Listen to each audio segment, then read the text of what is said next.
आज आपण ब्राउन किंवा कडक मोतीबिंदूंबद्दलची माहिती घेऊया।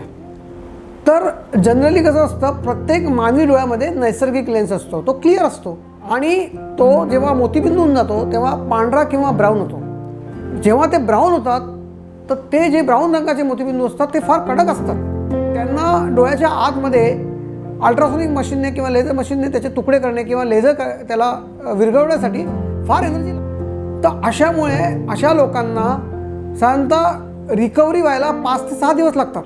बाकीच्या लोकांना दुसऱ्या दिवशी क्लिअर दिसायला लागतं। पण ज्यांचा ब्राऊन किंवा हार्ड मोतीबिंदू असेल त्यांना कधी कधी 5 दिवस कधी कधी 7 दिवस लागतात। तर हे पेशंटने समजून घेणे फार गरजेचे आहे। तसेच ब्राऊन मोतीबिंदूमध्ये एक 7-8 मिनिटात ऑपरेशन होत नाही, कधी कधी 15 ते 20 मिनिटं लागतात, ते पण महत्त्वाचं आहे। आणि जर तुम्हाला जास्त वेळ लागत असेल आणि तुम्हाला जर थोडंसं दुखत असेल तर त्यावेळी कधी कधी तुम्हाला डोळ्यामध्ये ॲनेस्थेशिया द्यावा लागतो। आणि ॲनेस्थेशियामध्ये प्रत्येक ॲनेस्थेशियामध्ये 0.1% किंवा 1% साईड इफेक्ट्स असतात, ते तुम्हाला मान्य करावे लागतात। ते तुमच्या कन्सेंट फॉर्ममध्ये आम्ही लिहिलेले आहेत। तर हे सगळे प्रॉब्लेम ब्राऊन मोतीबिंदूमध्ये असतात। तसेच ब्राऊन मोतीबिंदूमध्ये मटेरियल पण जास्त लागते। त्या मटेरियल लागल्यामुळे तुमची ऑपरेशनची कॉस्ट साधारणतः 3 ते 5 हजार रुपयांनी वाढते। तर हे सगळ्या गोष्टी तुम्हाला समजून घेणं गरजेचं आहे।